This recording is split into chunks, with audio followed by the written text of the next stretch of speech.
signing of Marcus Rashford Mm, for Aston yeah, Villa. I mean, I thought that was a pretty good signing. absolutely. I think for everyone involved, because it really didn't look like he was going to find a club anywhere. No one was coming in for him. I don't quite know how it would work because obviously with his extortionate wages, I don't know what the agreement is. It's a loan to the end of this summer, isn't it? Yes, yeah. Yeah, so I don't know how it is, so whether Villa pay half the wages or the full wage. I don't know quite. I don't know the ins and outs of the actual deal, but yeah, great for Villa. They have a good player who's obviously been out of form for quite some time, but is I would say is more than would be more than likely to get that form back. I think there's every chance he can do. Yeah, And good for United to get him off the books because I mean that looked like it might roll on forever. If he wasn't going to yeah. find a club this summer, that would have just rolled on until the summer, and then Amarim would be asked about him in every press conference. Every time he's not in a starting lineup, there'd always be questions about that, and just that Rashford thing would just kind of roll on and on and on.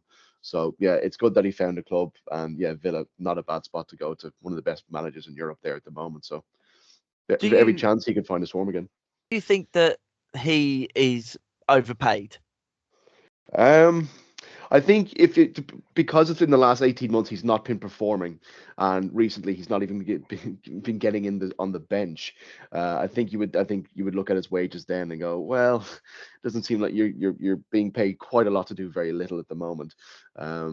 I mean, if you're someone like Haaland who's on what 400 or 500 grand a week, but when you're banging in goals left, right, and center, um, I don't think people really question the wages, but I think it's when you're really not doing much at all, which Rashford isn't.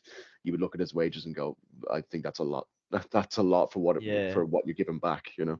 exactly. I mean, if you're talking about the player that scored 30 goals for Man United, I think it was 2 seasons ago. Yeah, If two you're talking seasons. about that player, then I don't think the wages he's on is actually too much. I'd say, well, actually, that's about right. He's playing really Yeah, well, and that's what you're getting. But I, it's a lot of money for a player who, no wonder the big clubs didn't want him because it's a lot of money for a player that doesn't guarantee goals. exactly. I mean, and that's why it was a great bit of business for him and his team to get that contract signed a couple of years ago, to Yeah, put him on those weight to make him United's highest paid player.